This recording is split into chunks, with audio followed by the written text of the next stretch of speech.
एक मोठे आंदोलन चालू आहे बिहारमध्ये, महाबोधी बुद्ध विहाराचं. आणि ह्या आंदोलनाकडे आपण सगळ्यांनी नीट लक्ष दिलं पाहिजे, कारण हे एक अतिशय महत्त्वाचं आंदोलन आहे. आणि असं एक ठिकाणी घटना घडली आहे की इकडच्या हिंदुत्ववादी ताकदींनी महाबोधी बुद्ध विहार हे स्वतःच्या खिशात टाकून घ्यायचा प्रयत्न केला आहे. आणि आपण बघितलं असेल तर इथे जितके पण तथाकथित नेते होते, भाजपचे असतील, काँग्रेसचे असतील, त्या सगळ्यांनी याला पाठिंबा दिलेला आहे.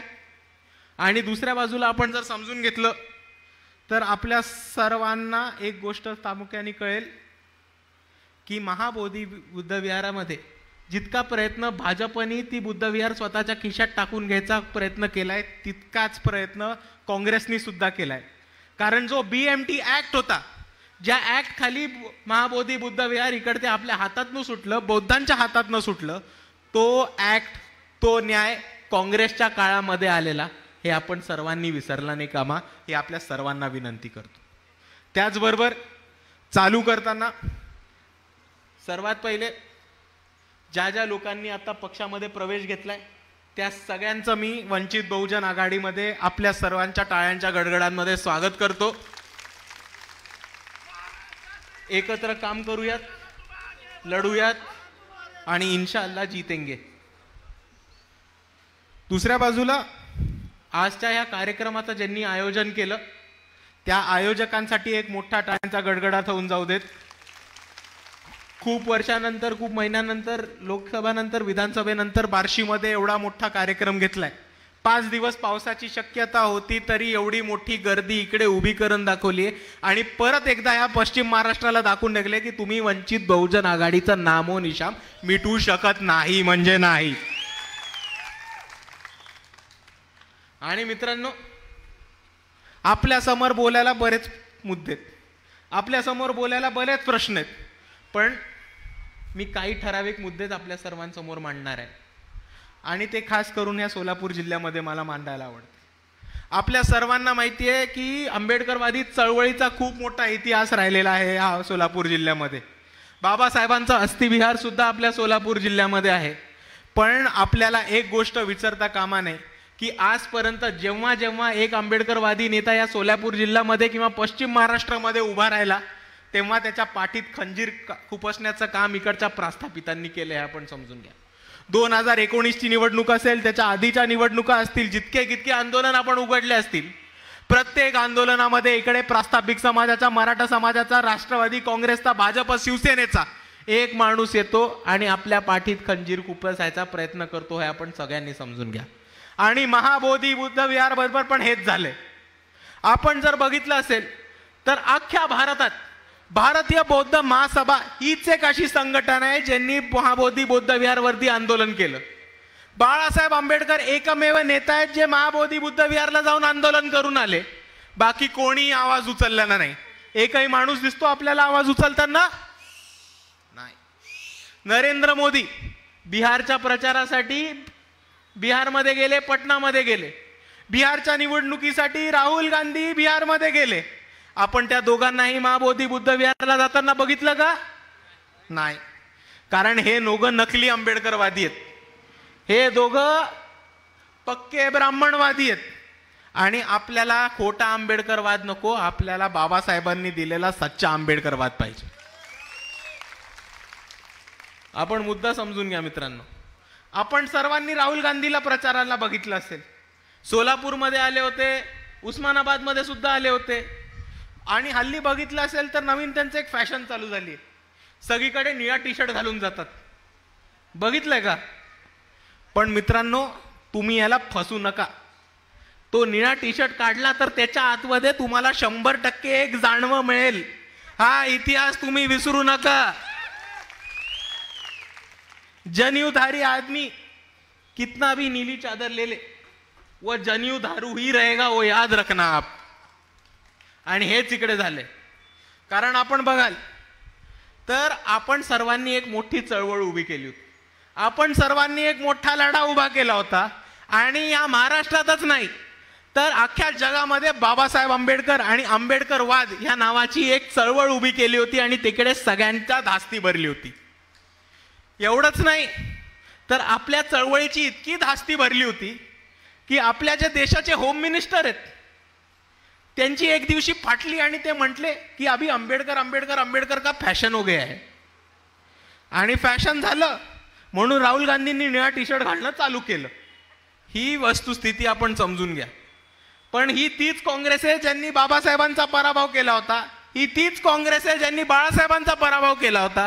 ही तीच काँग्रेस आहे ज्यांनी बाबासाहेबांना भारतरत्न दिलं नाकारलं होतं. आणि ही तीच काँग्रेस आहे ज्यांनी चळवळीचं इतके वर्ष नुकसान केलं होतं. तर म्हणून मी मित्रांनो तुम्हाला एवढीच विनंती करतो की मडिखांबे सर आपल्याला खूप चांगले म्हणून गेलेत की एक साप नाते तर दुसरा नागनाते. तर मी तुम्हाला एवढीच विनंती करतो की जर तुम्ही सापापासून सावध राहत असाल तर नागापासून सुद्धा सावध राहा, एवढीच आपल्याला विनंती करतो.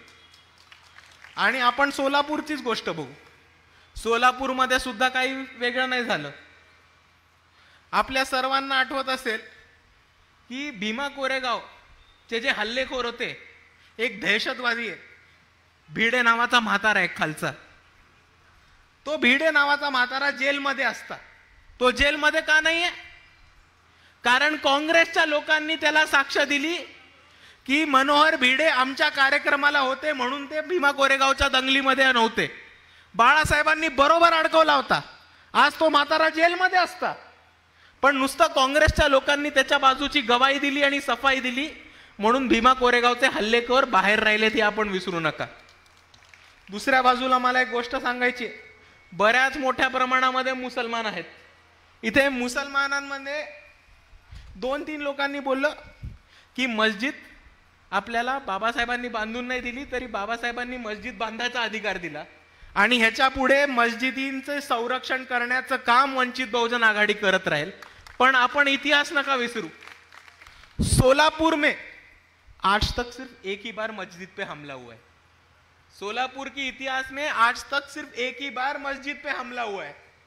और तभी होम मिनिस्टर कौन थे? होम मिनिस्टर कौन थे? सुशील कुमार शिंदे. 4 लोगों पे फायरिंग हुआ. 4 लोगों ने अपनी जान गंवाई. फायरिंग किसके कहने पे हुआ? होम मिनिस्टर के कहने पे हुआ. होम मिनिस्टर कौन था? सुशील कुमार शिंदे. आप देख लो, नागनाथ सांपनाथ सेम है. वक्फ बोर्ड का इतना बड़ा मुद्दा हुआ. वक्फ बोर्ड की रातों रात हजारों लाखों एकड़ जमीन यहां के सरकार ने चुरा ली. लेकिन शरद पवार, राहुल गांधी, सोनिया गांधी, प्रियंका गांधी, इनमें से कोई भी आया आवाज उठाने के लिए? एक आंदोलन लिया वक्फ बोर्ड के लिए? सब सांसद है, सांसद में एक आदमी ने आवाज उठाया वक्फ बोर्ड के लिए? नहीं. और वो क्यों नहीं उठाया? क्योंकि ये सांपनाथ और नागनाथ मिले हैं. इनका तय हुआ है कि हम लोग मुसलमानों का वोट लेते हैं, बीजेपी वालों आप हिंदुओं का वोट लो, लेकिन कुछ भी करके मुसलमानों को और वंचितों को सत्ता में नहीं जाने देना. ये नागनाथ और सांपनाथ का तय हुआ है और आप इस षड्यंत्र से बच के रहिए. और एक दूसरी बात मैं आपको जाते जाते बताना चाहता हूं कि अभी एक बड़ा प्रॉब्लम पश्चिम महाराष्ट्र में और मराठवाड़ा में चालू हुआ है. आणि आपल्या समोर आता एक शेतकरी काका आलेले, त्यांनी त्यांची व्यथा मांडली आणि त्यांनी खूप महत्वाचा मुद्दा मांडला की भाकड जनावरे घेऊन जात आहेत किंवा गायींची तस्करी करतायत म्हणून खूप साऱ्या भाजपच्या गुंड्यांनी, इकडच्या गौरक्षक गुंड्यांनी लोकांना मारायला सुरुवात केली आहे. पण आपण एक गोष्ट लक्षात ठेवा की हा भाजपचा दुटप्पा आहे. जर आपण बघितलं असेल तर त्या भारत देशामध्ये सगळ्यात मोठे बीफचे कारखाने कोणाचे? या भारत देशामध्ये सगळ्यात मोठं बीफचं एक्सपोर्ट कोण करतं? तर ते सगळे भाजपचे नेते आणि अजून कोणी नाही. केरळमध्ये आपण बघितलं, केरळमध्ये मल्लापूर म्हणून एक कॉन्स्टिट्युएन्सी आहे, लोकसभेची कॉन्स्टिट्युएन्सी. त्या मल्लापुरम मध्ये 80% मुसलमान राहतात. तर 2024च्या भाजपच्याच कॅन्डिडेटनी, उमेदवारांनी मल्लापुरम मध्ये प्रॉमिस केलं की जर भाजप सत्तेत आलं तर आम्ही मल्लापुरमच्या नागरिकांना A1 क्वालिटीचं बीफ उपलब्ध करून देऊ. हा भाजपचा जाहीरनामा होता.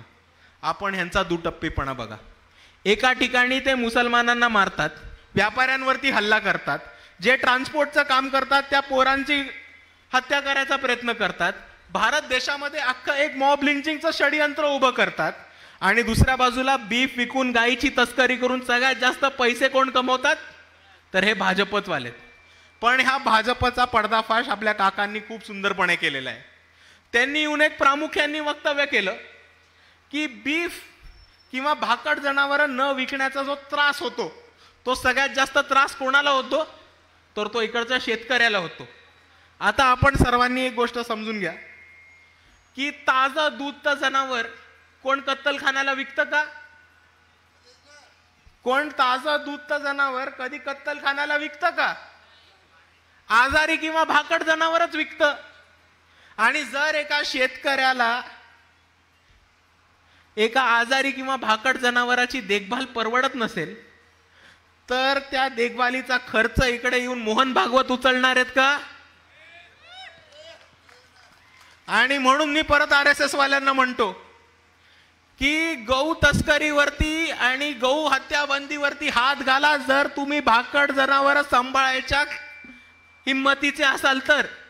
जर तुमच्यामध्ये क्षमता असेल भाकड जनावर सांभाळायची तर बिंदास पुकारा, नाहीतर इकडे गोरगरिबांच्या पोटाला हात नका लावू. मीही सर्वांना सांगतो.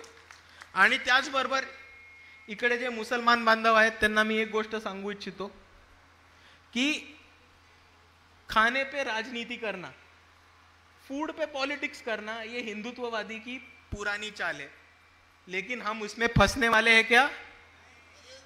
कभी नहीं. और इसीलिए मैं आप सभी को पूरे इंफॉर्मेशन के साथ 100% इंफॉर्मेशन के साथ ये बोलता हूं कि आप सोलापुर का डेटा देख लो, आपको यहां पता चलेगा कि हम सब आपके साथ खड़े हैं. क्योंकि जितना गोश्त ईद पे नहीं बिकता उससे बहुत ज्यादा गोश्त ये भीम जयंती पे बिकता है. ये सोलापुर का इतिहास है. और इसीलिए मैं जाते जाते आप सभी के साथ एक ही चीज कहना चाहता हूं की इकडे काँग्रेस वाले भाजप वाले समोरून काही म्हणतात, त्यांना काही बोंबलू देत. आम्ही वंचित वाले आहोत, आम्ही आंबेडकरवादी आहोत, आम्हाला ह्यांचा घंटा फरक पडत नाही.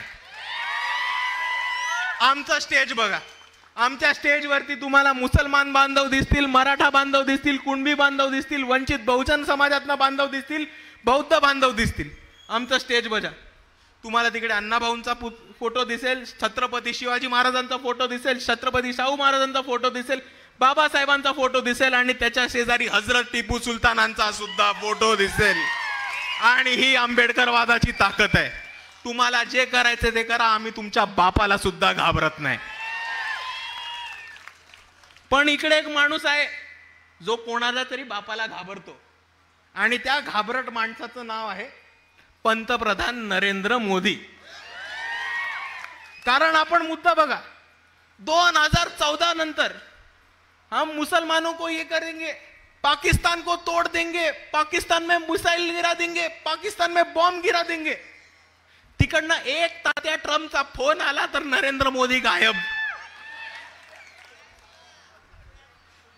अरे युद्ध भारत आणि पाकिस्तानच्या मध्ये तात्या येऊन का म्हणतात युद्ध थांबवा? ट्रम्प तात्याचं काय काम? ठीक आहे, ट्रम्प तात्याचं काम पडलं असेल, पण आपला शेट ऐकतो का त्याचं? युद्ध कोणामध्ये? भारत पाकिस्तान. युद्ध थांबवलं कोणी पाहिजे? भारताने किंवा पाकिस्तानने. आता जर ट्रम्प येऊन म्हणतात की मी युद्ध थांबवलं आणि त्याच्यानंतर खरंच युद्ध थांबलं तर एकच प्रश्न मी तुमच्या सर्वांसमोर विचारून थांबतो की ती 56 इंच खरंच 56 आहे का आता 13ची झाली आहे? एवढा आपण सर्वांनी विचार करा. एवढं म्हणून मी माझं